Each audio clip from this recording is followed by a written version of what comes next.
Have you ever looked around your life and felt like everything was spinning out of control? You wake up tired, your schedule's scattered, your goals are blurry, and you're just trying to survive another day. You keep telling yourself you'll get organized one day. But that day never seems to come. The bills pile up, opportunities slip away, and your peace of mind slowly fades. You want change, but something inside you keeps waiting for the right moment. The moment that never arrived. I've been there. I felt that weight, that quiet frustration of knowing I'm capable of more, but feeling trapped in disorganization. But one day I realized something that shook me to my core. My life wasn't falling apart, it was simply unorganized. And that's when everything began to change. See, chaos isn't always an attack from the enemy. Sometimes it's just the result of neglect. Sometimes it's what happens when we let life lead us instead of leading our lives. And the truth is, no matter how anointed, gifted, or talented you are, if your life lacks order, your purpose will always remain buried beneath the mess. Now, let's look at this from a divine perspective. The Bible says in 1 Corinthians chapter 14, verse 33, "For God is not the author of confusion, but of peace." That means if confusion dominates your life, God is not the architect of it. He designed you for order, for clarity, for direction. That's His nature. And because you're made in His image, order is meant to be your lifestyle. But here's the challenge. Order doesn't happen by wishful thinking. It doesn't show up when you feel inspired. You have to force yourself to organize your life. You have to fight through the excuses, the laziness, the comfort zones, and say enough is enough. My life deserves structure. Because until you decide to get serious about your order, you'll keep living beneath your potential. When you start to organize your life, your time, your priorities, your habits, your space, something supernatural begins to happen. Peace replaces panic. Focus replaces frustration. Confidence replaces confusion. You stop reacting to life and start directing it. You begin to see that every blessing you've been praying for requires a level of structure to sustain it. God won't pour new wine into old wineskins. He won't release your next level until you create the capacity to handle it. And I want you to hear me clearly. Organizing your life is not about being perfect, it's about being prepared. It's about becoming the kind of person who can manage success, not just desire it. Because opportunities don't wait for the unprepared. They're attracted to order, discipline, and readiness. So if your life feels like it's in pieces, maybe it's not punishment, maybe it's an invitation. An invitation to rise up, to reset, and to realign your world with purpose. God wants you to bring order into every area of your life. Your mind, your habits, your finances, your goals, your relationships. Because where there's order, His peace dwells. And where His peace dwells, progress begins. So today, I challenge you.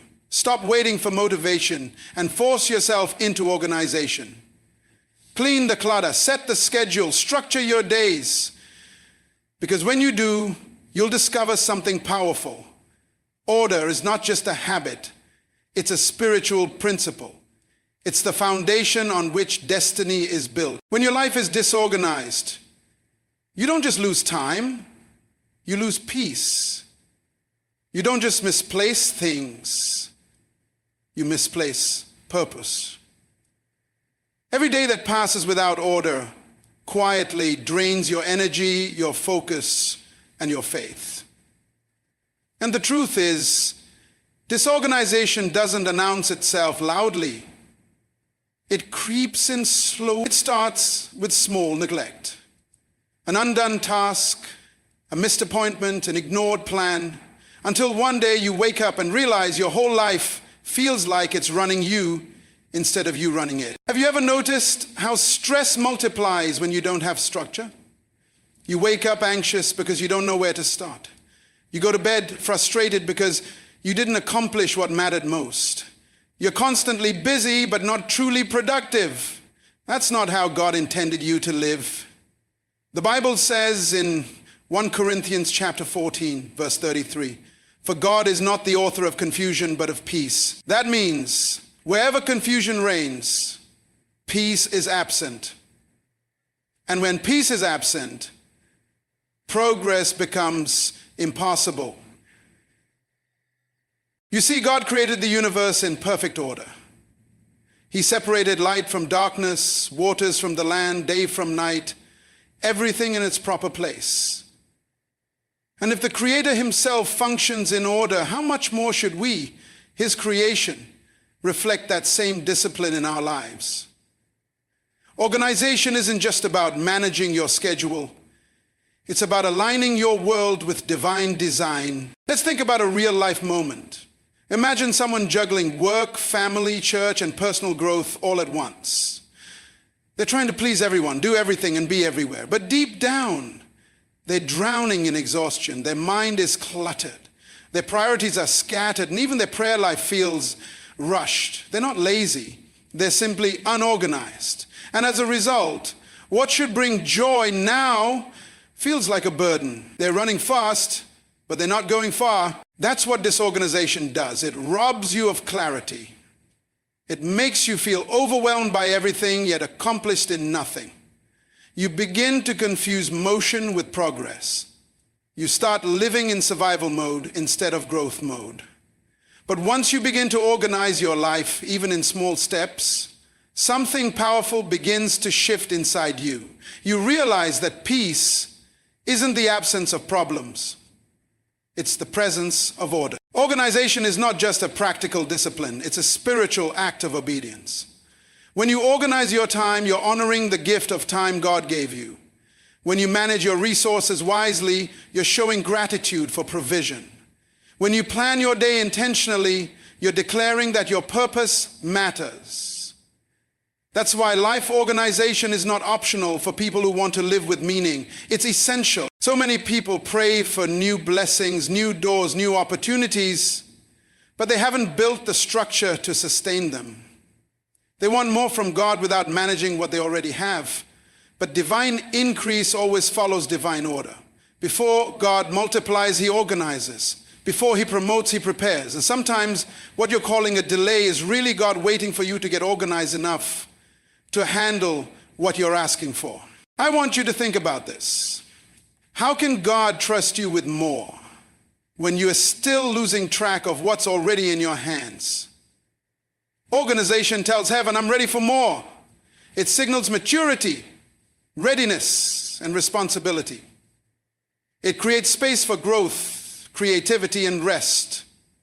And when your life is in order, your mind becomes calm, your faith becomes clearer, and your spirit becomes stronger. So if you truly want to experience peace, progress, and power, start by organizing your life. Clear your physical space, structure your spiritual disciplines, plan your daily habits, and align your priorities with purpose. Because order is not just about tidying up your environment, it's about transforming your mind. When your life is structured, you don't chase opportunities, opportunities find you. And I want to remind you today, God can do great things with a life that's in order. Your next level depends on your ability to steward the present one. Discipline today creates destiny tomorrow. So force yourself to organize your life, not because it's easy, but because your future depends on it. Every organized life begins with one thing: self-discipline. You cannot organize your world if you cannot first organize yourself. Self-discipline is the silent architect behind every great life. It's the ability to do what needs to be done, even when you don't feel like doing it. It's waking up when the alarm rings, not because you're motivated, but because you're committed. It's choosing structure over chaos, focus over feelings, and consistency over convenience. So many people pray for God to change their lives, but they ignore the truth that God works through discipline. You can't pray your way into a life that you're not willing to structure. You can't desire excellence and still live in disorder. Self-discipline is not punishment, it's preparation. It's the training ground where character is built and success is sustained. And let's be honest, discipline doesn't always feel good. It stretches you, it challenges you, and it often feels uncomfortable. But growth always hides behind discomfort. Every time you choose discipline over distraction, you're building strength. Every time you choose to plan instead of procrastinate, you're shaping your future. Every small disciplined action compounds into a lifestyle that commands respect and produces results. Think about your time. How many hours slip away each day because of disorganization? How much energy is wasted trying to fix what could have been prevented with a little planning? Discipline gives you control over your time. It teaches you to say no to what doesn't serve your purpose and yes to what moves you forward. It's not about being perfect. It's about being intentional. Now, I want you to reflect for a moment. What's one area of your life where you've been lacking discipline? Maybe it's your time management. Maybe it's your finances. Maybe it's your consistency in prayer, study, or personal development. Whatever it is, understand this. Discipline in one area strengthens your capacity in every other area. The moment you get disciplined, your focus sharpens, your energy multiplies, and your results begin to align with your prayers. Let's talk about this practically. Discipline requires you to prioritize tasks, create routines, and set boundaries. Prioritizing tasks means you focus on what truly matters, not what's urgent, but what's important. Creating routines means you stop relying on emotions and start relying on systems, because systems sustain success. And setting boundaries means protecting your time and energy from anything that pulls you off purpose. You can't say yes to everything and still expect to be organized. Sometimes saying no is the most disciplined thing you can do. When you cultivate discipline, you'll notice something powerful. Life becomes lighter.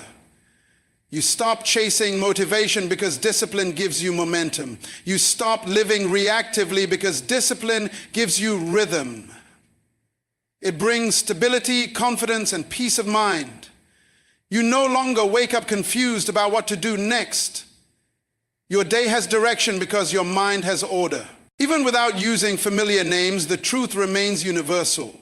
Every great leader, every impactful thinker, every purpose-driven person mastered the art of discipline before they mastered success. Because self-discipline is not just a skill, it's a spiritual law. It honors God when you manage your life with excellence. It says, Lord, I value what you've given me enough to steward it well. And that's why discipline must become your daily lifestyle. It's not a switch you turn on occasionally. It's a muscle you strengthen daily. Every time you keep a promise to yourself, you're training that muscle. Every time you wake up and follow through on your plans, you're telling your mind who's in charge.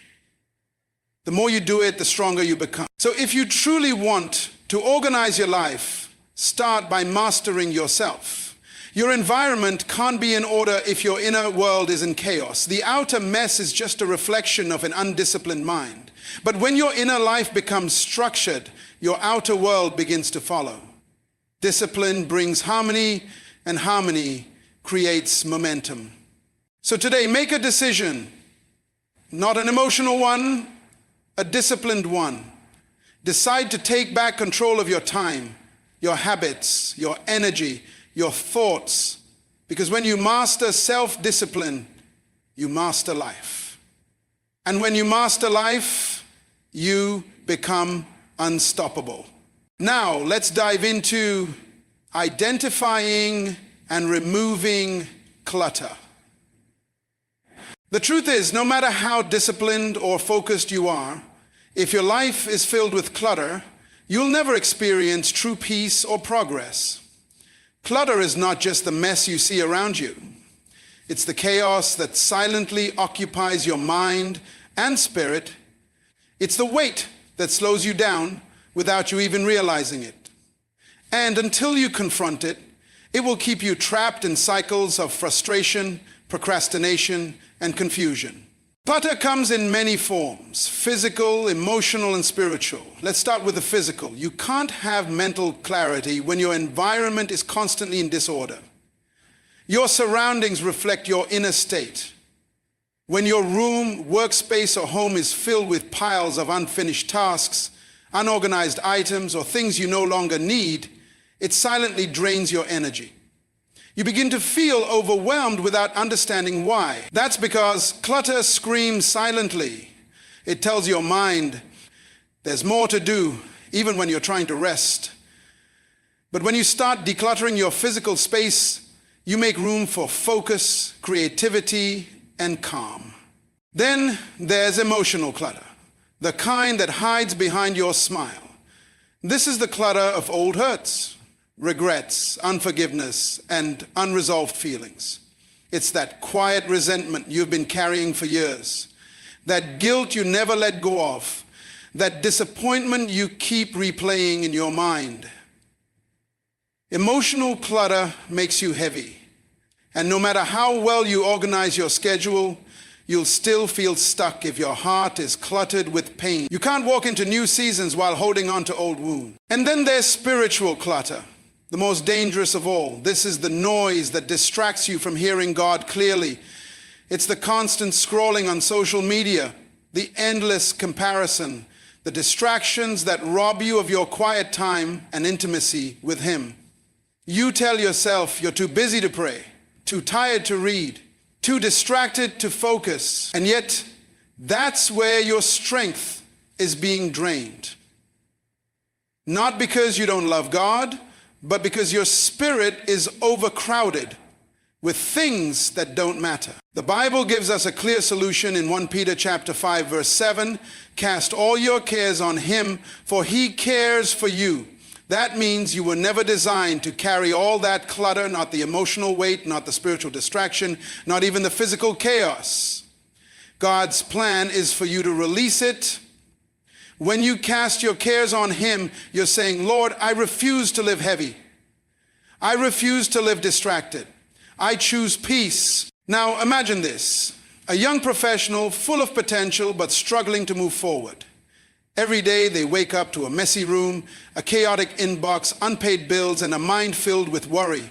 They spend hours scrolling through social media, comparing their life to others, getting distracted and losing focus. They want to grow, they want to succeed, but their life is cluttered with distractions, debt, and unresolved conflicts. They pray for breakthrough, but they can't see that the first step to breakthrough is decluttering. Because clutter, in any form, blocks clarity. And clarity is the foundation of direction. You can't see where you're going if your mind is clouded with too many open tabs. Sometimes the miracle you're waiting for is hidden behind the mess you refuse to clean up. God can't fill what's already full. If you want Him to move in your life, you must first make room. So how do you begin? You start small. One space, one habit, one emotion at a time. Create your personal decluttering plan. Ask yourself, what in my life no longer serves me? What habits are stealing my time? What relationships are draining my energy? What thoughts keep replaying that I need to surrender to God? Be honest with yourself. Because transformation doesn't begin with pretending everything is fine. It begins with confronting what's not. Decluttering isn't about losing things. It's about gaining yourself back. It's about creating space for peace, purpose, and divine direction. The less clutter you have, the more clearly you can hear God's voice, the more freely you can move, and the more powerfully you can grow. Every area you declutter becomes an open door for new possibilities. So if you feel stuck, maybe it's time to look around and within. It's time to clean up the physical mess, release the emotional weight, and silence the spiritual noise. Because the truth is, peace doesn't come from having more, it comes from needing less. Moving forward, let's dive into goal setting and prioritization. Our main topic will be goal setting and prior. You see, it's not enough to be organized. You must know what you're organizing your life toward. Order without direction leads to frustration. Many people are busy but not productive, active but not effective, moving but not progressing. They wake up every day running, but they don't know where they're running to. And that's one of the greatest tragedies of modern life. People confuse movement with progress. Have you ever met someone who works tirelessly, gives their all, but still feels unfulfilled? It's not because they lack effort. It's because they lack clarity. Hard work means nothing when it's not aligned with purpose. Organization gives you structure, but goals give you direction. Without goals, you'll end up chasing everything and accomplishing nothing. That's why goal setting is not just a productivity habit, it's a spiritual discipline. The Bible gives us this timeless principle in Habakkuk chapter 2, verses 2 to 3. Write the vision and make it plain, that he may run who reads it. For the vision is yet for an appointed time. Though it tarry, wait for it will surely come. That scripture reveals a divine formula. Clarity precedes movement. You must write the vision before you can run with it. Too many people are trying to run without first writing. They want results without direction, success without structure, and purpose without planning. Let's make this practical. There's a major difference between what's urgent and what's important. Urgent things scream for your attention, but important things build your destiny. Checking your messages may be urgent, but developing your purpose is important. Attending every meeting may seem urgent, but nurturing your relationship with God is important. Most people live their lives reacting to the urgent while neglecting the important. And that's why they stay busy but broke, tired but unfulfilled, active but empty. Imagine two individuals. The first wakes up every morning, jumps straight into work, answers every notification, says yes to every request, and at the end of the day feels drained but unproductive. They're working hard, but their energy is scattered. The second person wakes up intentionally. They pray, they plan, they prioritize. They know what matters most. Their schedule reflects their purpose. They don't just move through the day, they lead their day. Now tell me, which one are you becoming? Because here's the truth. When you fail to prioritize, life will prioritize itself for you. And it will always choose what's urgent over what's important. You must decide what deserves your energy, your time, and your attention. God's purpose for your life cannot thrive in confusion.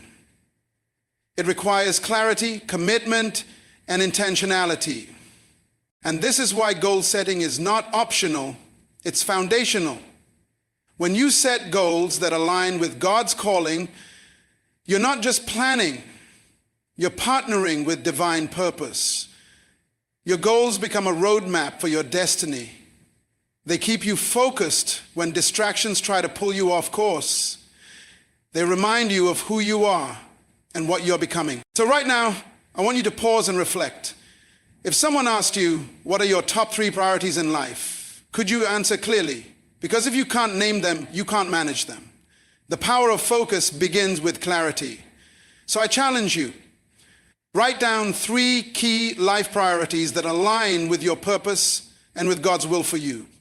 It could be deepening your relationship with Him, developing your gifts, or improving your relationship. Whatever they are, make them clear, measurable, and rooted in your divine calling. When you know your priorities, decision-making becomes easier.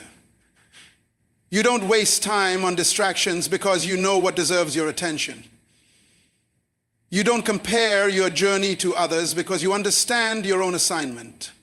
And you stop chasing everything that looks good because you're focused on what is good, what's aligned with your purpose. Remember, success is not about how much you do, it's about how much of what you do truly matters.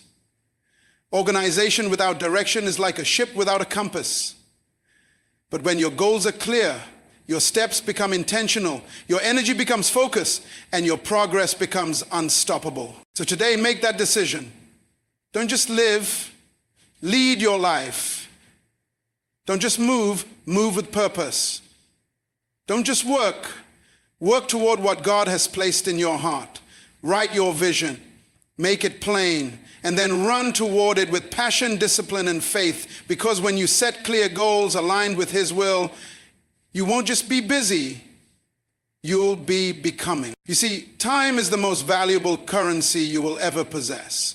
You can lose money and make it back, but once time is gone, it's gone forever. Every minute you waste is a piece of your destiny slipping through your fingers. And yet most people treat time casually, as though it will always be there. But when you begin to understand that time is not just a resource, it's a responsibility, everything about the way you live begins to change. Time is not just something to manage, it's something to honor. Managing your time wisely is one of the highest forms of worship because it shows that you respect the life and purpose God has given you. The Bible reminds us in Ecclesiastes chapter 3, verses 1 to 8, there is a time for everything and a season for every activity under heaven. That means every purpose has a time slot and every destiny has a schedule. If you have served your time smartly, if you miss the timing, you can delay the manifestation. Think about that. God designed your life in seasons. Moments of planting, moments of growing, moments of harvesting. But if you're out of rhythm with time, you'll find yourself either doing the right thing at the wrong time or the wrong thing at the right time. Both are costly. That's why time management is not just about productivity, it's about spiritual alignment. It's about moving in sync with heaven's rhythm for your life. Now let's make this practical. Time management begins with intentionality. You can't just drift through the day hoping to be productive. You have to plan your day on purpose. Simple techniques like scheduling your tasks, using time blocking, and delegating responsibilities can transform your life. Scheduling helps you give every hour an assignment. Time blocking forces you to focus on one thing at a time without distraction. Time management forces you to focus on one thing at a time without distraction. And delegation teaches you to release control and trust others to help carry the load. Here's the truth. Some of you are exhausted, not because you have too much to do, but because you're trying to do everything yourself. You can't grow if you won't let go. Time management requires humility.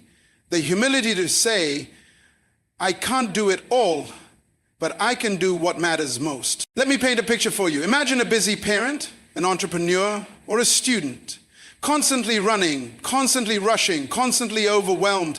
They're juggling work, family, church, and personal goals, yet every day ends with the same feeling.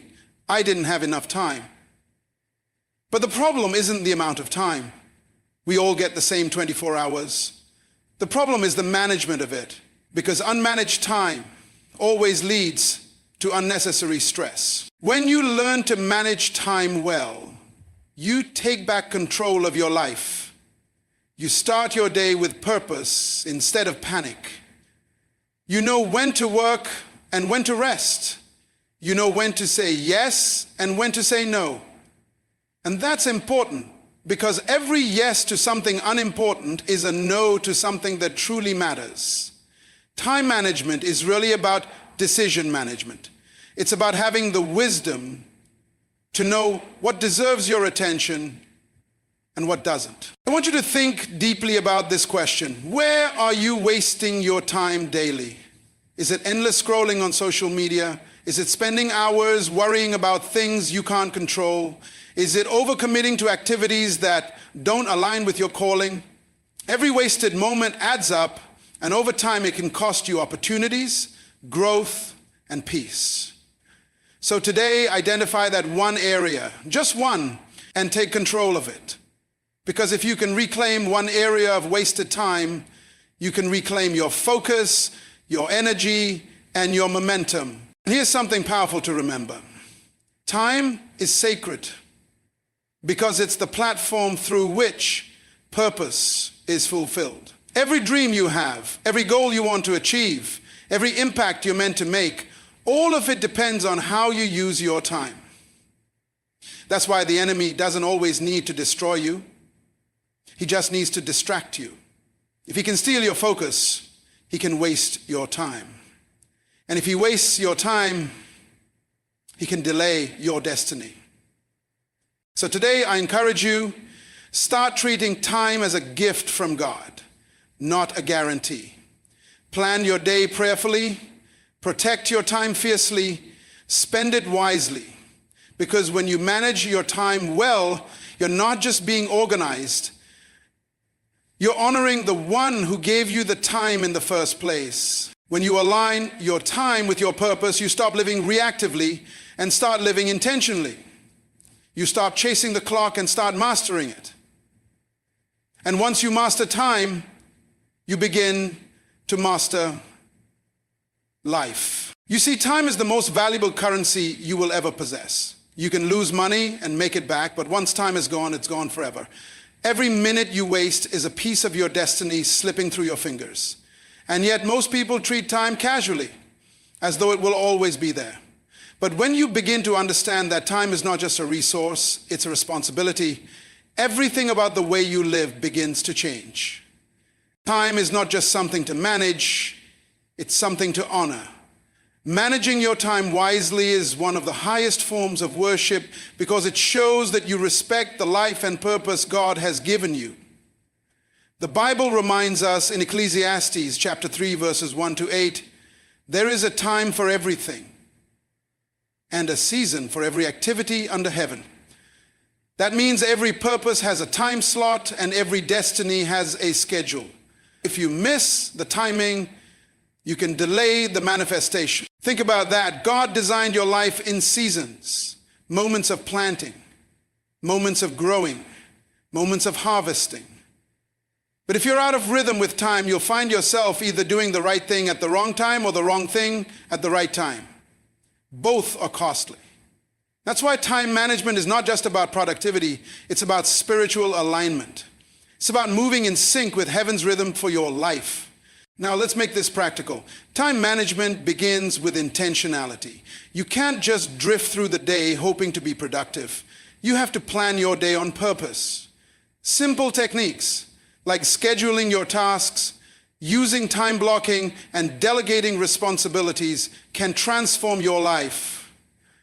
Scheduling helps you give every hour an assignment. Time blocking forces you to focus on one thing at a time without distraction. And delegation teaches you to release control and trust others to help carry the load. Here's the truth. Some of you are exhausted not because you have too much to do, but because you're trying to do everything yourself. You can't grow if you won't let go. Time management requires humility. The humility to say, I can't do it all, but I can do what matters most. Let me paint a picture for you. Imagine a busy parent, an entrepreneur, or a student, constantly running, constantly rushing, constantly overwhelmed. They're juggling work, family, church, and personal goals, yet every day ends with the same feeling, I didn't have enough time. But the problem isn't the amount of time. We all get the same 24 hours. The problem is the management of it, because unmanaged time always leads to unnecessary stress. When you learn to manage time well, you take back control of your life. You start your day with purpose instead of panic. You know when to work and when to rest. You know when to say yes and when to say no. And that's important because every yes to something unimportant is a no to something that truly matters. Time management is really about decision management. It's about having the wisdom to know what deserves your attention and what doesn't. I want you to think deeply about this question. Where are you wasting your time daily? Is it endless scrolling on social media? Is it spending hours worrying about things you can't control? Is it overcommitting to activities that don't align with your calling? Every wasted moment adds up. And over time, it can cost you opportunities, growth, and peace. So today, identify that one area, just one, and take control of it. Because if you can reclaim one area of wasted time, you can reclaim your focus, your energy, and your momentum. And here's something powerful to remember. Time is sacred because it's the platform through which purpose is fulfilled. Every dream you have, every goal you want to achieve, every impact you're meant to make, all of it depends on how you use your time. That's why the enemy doesn't always need to destroy you. He just needs to distract you. If he can steal your focus, he can waste your time. And if he wastes your time, he can delay your destiny. So today, I encourage you, start treating time as a gift from God, not a guarantee. Plan your day prayerfully. Protect your time fiercely. Spend it wisely. Because when you manage your time well, you're not just being organized, you're honoring the one who gave you the time in the first place. When you align your time with your purpose, you stop living reactively and start living intentionally. You stop chasing the clock and start mastering it. And once you master time, you begin to master life. Now let's be real. It's easy to stay focused when everything is going right. It's easy to stay disciplined when life feels smooth, doors are opening, and momentum is on your side. But the true test of discipline doesn't show up in your moments of comfort. It's revealed in your moments of challenge. Because consistency is not built in convenience, it's built in adversity. Every great person you admire didn't get there because life was easy. They got there because they learned how to keep going when things got hard. The path to purpose is not always paved with applause. Sometimes it's paved with resistance, silence, and self-doubt. And yet, those who win are those who refuse to stop. The truth is, you will face obstacles. Procrastination will whisper, you can do it tomorrow. Fear will scream, you're not ready. Distractions will tempt you with comfort. And negative influences will try to convince you that you're wasting your time. But here's what I want you to remember. You are not fighting alone. The same God who gave you the vision will give you the strength to see it through. The Bible says in Philippians chapter 4, verse 13, I can do all things through Christ who strengthens me. That's not just a verse for motivation, it's a declaration of empowerment. It means even when you feel weak, even when you want to quit, there's a supernatural strength within you that refuses to give up. Every time you get back up, every time you try again, every time you push through, that's Christ's strength in you manifesting. Let me share something with you. Consistency doesn't mean perfection. It means persistence. It means showing up even when you don't feel like it. It means praying even when you're tired. It means believing even when you can't see the results yet. You see, anyone can start, but only the disciplined can finish. Consistency turns ordinary people into extraordinary achievers. Think of someone who faced rejection after rejection. Maybe an entrepreneur who started with nothing, a teacher who poured into students with little recognition, or an artist who kept creating even when no one noticed. They didn't stop because of obstacles. They saw those obstacles as part of their training ground. Every failure shaped their resilience. Every setback deepened their strength. And eventually, their persistence opened the doors that talent alone could never open. You've got to understand that success is not about speed, it's about stamina. It's not how fast you start, it's how long you can endure. Life will test your consistency through disappointments, delays, and discouragements. But when you keep moving forward in faith, you become unstoppable. Because consistency over time, and here's something practical. To stay consistent, you need daily systems that anchor you. Start your day with prayer. That's how you align your spirit. Reflect often. That's how you stay aware of what truly matters. Create routines that protect your focus. That's how you stay productive. And build resilience.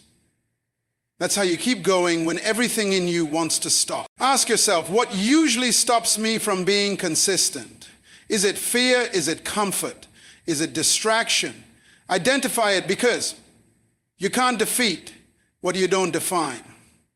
Once you recognize your obstacles, you can begin to manage them, not let them manage you. And let me tell you, when you keep showing up, something powerful happens.